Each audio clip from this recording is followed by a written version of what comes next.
Masih lagi dalam borak-borak otak, tapi sekarang ni kita tak nak cerita tentang perlawanan ni. Kita nak cerita tentang transfer rumour sebab dah lama rasanya aku tak sentuh pasal transfer rumour. Ada yang dah sah, ada yang belum sah, ada yang masih lagi tipu-tipu je. Keluar cerita kabar angin je sebenarnya. Aku nak start dengan satu nama ni yang baru-baru ni dia dah menjadi Andres Iniesta. Dia dah duduk kat padang tu, dia dah termenung 7 tahun, 12 trofi, 115 gol.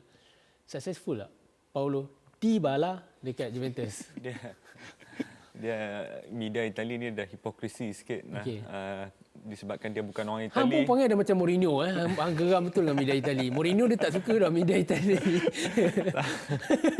Mourinho dia berbeza sebab dekat England dia dah lost dia punya fear factor. Orang dah tak takut dengan dia. Tapi kat Itali orang masih takut dengan dia.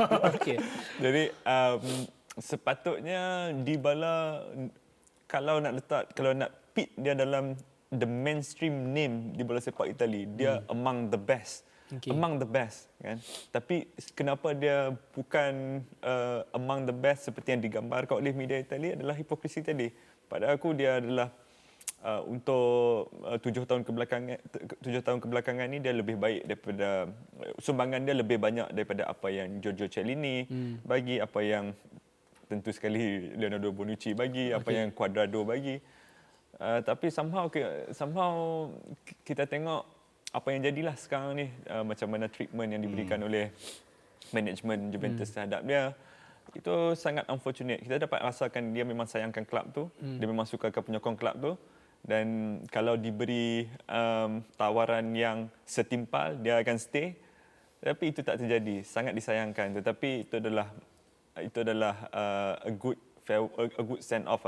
Sebab kalau Juventus kata dia nak offload Dybala sebab nak rebuild pasukan, berapa banyak lagi pemain yang lagi veteran daripada Dybala yang sumbangan dia tak sebesar Dybala masih ada kat situ. Sebut je Adrian Rabiot. Lebih mudah. Lepas tu macam mana nak start yang baru kalau apa yang dia lakukan adalah panggil balik jurulatih sebelum ni, Max Allegri kan. Sebelum ni Juventus punya orientation adalah menang. Tak pernah pun aku dengar one for the future ke apa. Kalau betul dia build for the future, dia akan kekalkan Andrea Pirlo pada masa tu kan. Jadi bukan nak cakap Dybala adalah mangsa keadaan, tetapi ia kelihatan seperti itu. Aku takut apa? Aku takut kalau dia kekal di Itali, dia yang akan menghantui Juventus balik selepas ini. Tapi kalau aku nak tanya Faiz balik sikit-sikit. Kau rasa Dybala mencapai tak potensi dia sebagai seorang pemain bintang? Sangat mencapai potensi dia. Mungkin kita tak dengar benda tu setiap minggu sebab ialah coverage Liga Itali tak sebesar mungkin di England ataupun di Spanyol. Tetapi apa yang dilakukan lebih daripada cukup. Dia ada beberapa kecederaan tapi sangat jarang injured untuk seorang pemain attacking yang bermain saban minggu ni. Dia sangat reliable. Yes. Jarang sekali kita tengok Paulo Dybala ada perlawanan di bawah 7/10. Itu jarang. Apalagi yang nak daripada pemain attacking kan? Tak sebab aku tak mendalami Serie A macam kau lah. Tapi cuma aku ingat first season Dybala dia datang Juventus, dia top scorer. Second season aku rasa dia second kot, Higuain atas. And then dia kembali jadi top scorer. Tapi once sebaik Ronaldo sertai Juve, dia punya, aku tak tahu lah, mungkin statistik dia sedikit merudum. Tak banyak assist ke goals ke. Itu yang aku tanya kau tadi, adakah dia mencapai potensi sebenar dia? Aku mungkin aku boleh sentuh bab tu. Aku boleh faham concern kau. Yalah, dia datang dengan status dari Palermo, lepas tu datang sebagai top scorer dalam first season dia. Dan kemudiannya bila kehadiran Ronaldo dia dah drop. Tapi sedar ataupun tidak, dalam keadaan drop tu pun it's not less than 15 goals per season. So untuk untuk seorang penyerang yang kau boleh maintain, kita kena ketepikan elemen Ronaldo and Messi dalam cerita ni. Pemain yang 30 gol per season sebelum season ni lah. Sebelum season ni semua kaput. Tapi untuk mencapai even every single season more than 15 goals, tak semua orang boleh buat sebenarnya. Logik aku macam ni berkenaan dengan Dybala. Tadi hang dah mention Ronaldo kan. Ronaldo 2008 dengan 2009 adalah tahun terakhir di Manchester United. Bila dia menjaringkan 42 gol across all competition dia dalam musim tersebut. Yang mana dia menang Ballon d'Or kan. Okey. Tapi musim 2009-2010 siapa yang jadi top scorer? Wayne Rooney kan. Sama juga di Real Madrid, bila dia keluar Benzema meletup-letup sampai sekarang. Okey. kalau di Juventus sebelum tu ada macam cakap tadi Dybala, tapi bila dia masuk Dybala tukar sikit role lebih sebagai assistant kepada Ronaldo. Sebab apa? Sebab you have the greatest goal scorer of all time di situ. Kan? Apalagi mana lagi nak letak Ronaldo, takkan nak tolak dia pergi main left right wing semata-mata nak accommodate Dybala. So the fact that Dybala made way untuk Ronaldo, dia pemain kebangsaan Argentina, salah satu negara footballing country paling besar di dunia. Dia tentunya dia ada ego dia sendiri, tapi kalau dia boleh ketepikan ego dia tersebut untuk membantu pasukan for the greater good of the team, pada aku itu ada satu kejayaan juga. Jadi naratif dia selalunya untuk orang di luar sana, Ronaldo akan mengganggu pasukan. Kenapa dia nak mengganggu pasukan kalau dia masih lagi membuat apa yang kita expect daripada dia, iaitu jaringkan gol. Aku tak expect Ronaldo untuk buat last ditch defending tackle kan, nak buat pegang-pegang. Tapi dalam the last 5 game dia buat kat Man United, terpaksa buat. Tak ada orang nak buat. Kita betapa sedihnya situasi tu, dia terpaksa buat. Tu dia yang pergi start tackle. Ya, aku dah tengok stats yang Ronaldo musim ni paling banyak turun bawah. Dalam 12 tahun paling banyak turun bawah. Okey, tapi Ram, Inter Milan, AS Roma.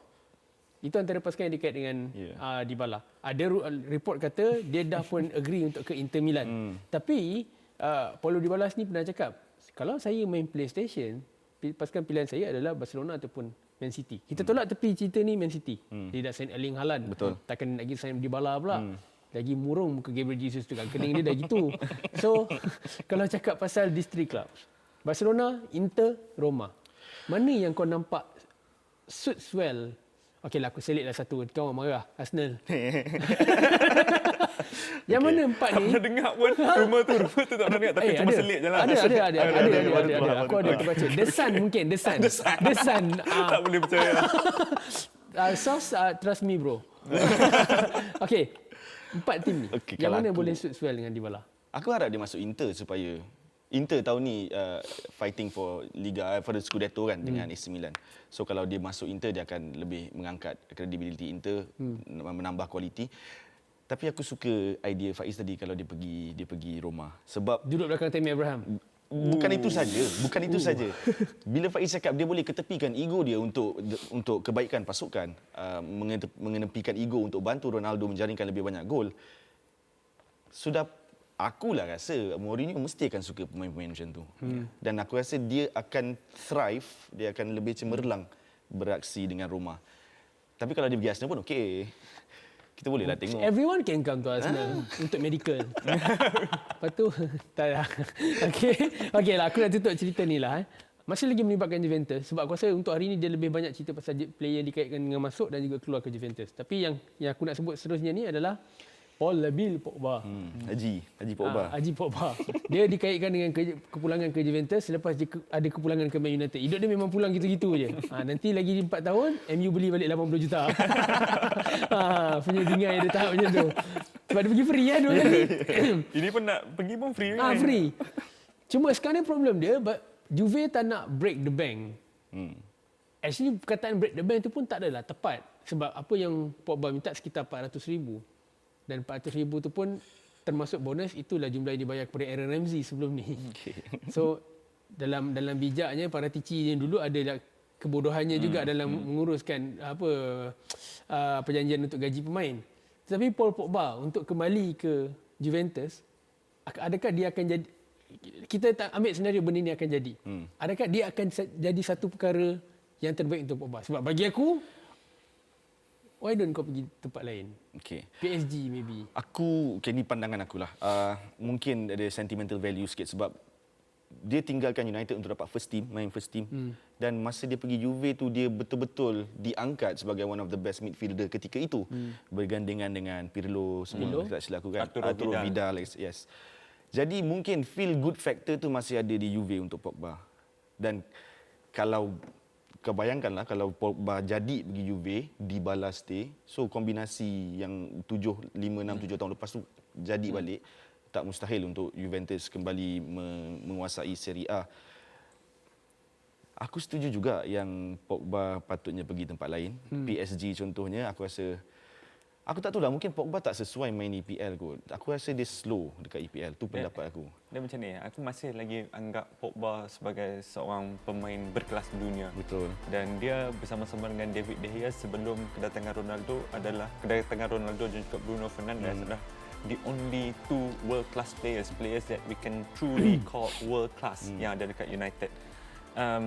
Tetapi banyak teori lah pasal Pogba ni, teori yang dia terlalu bergantung pada vibe lah, dia terlalu bergantung pada rakan sekeliling lah, dia terlalu apalah. Tapi di dalam dia, aku masih lagi anggap ada satu, umur dia 29 29. Aku masih lagi anggap ada seorang pemain yang ada mungkin 3 ataupun 4 tahun lagi di peringkat paling tinggi.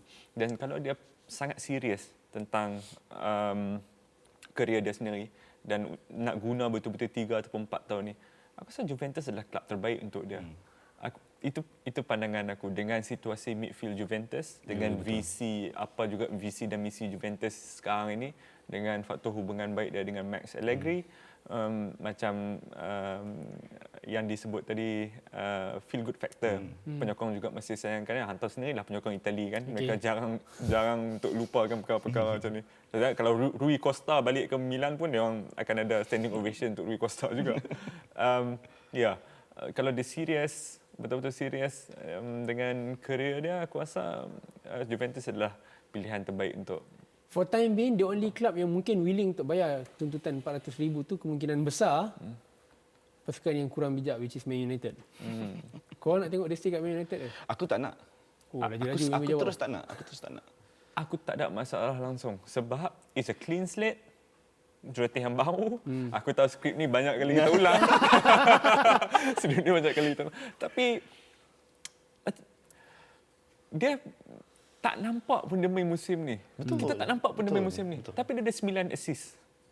Itu macam mana? Macam mana kita nak explain perkara macam tu? 4 assist dalam first game tu. 4 assist dalam first game. Ini adalah perkara yang kalau kawan kita Kish Mat Stats akan sebut intangibles. Benda tu lah. Benda-benda macam ni. Jadi kita nak calculate kebolehan pun, kita nak calculate macam mana dia kadang-kadang main, kadang-kadang tak main. Sebab aku tanya soalan tu sebab aku ada perasaan aku tak ada masalah untuk dia stay walaupun aku bukanlah pemain kegemaran aku Paul Pogba. Tapi bagi aku dia akan ada masalah sebab hari tu member sudah jadi Hulk Hogan kan dekat crowd hari tu waktu kena boo. Satu kali dia sudah jadi Hulk Hogan. Ric Flair dekat Ric Flair pun sama juga. Dia tak dia tak dia sebenarnya. Tapi itulah dia, aku boleh faham concern kau untuk kalau dia stay tak ada masalah. Maybe ada fresh start maybe ataupun kalau kau kata kau tak nak pun aku boleh faham.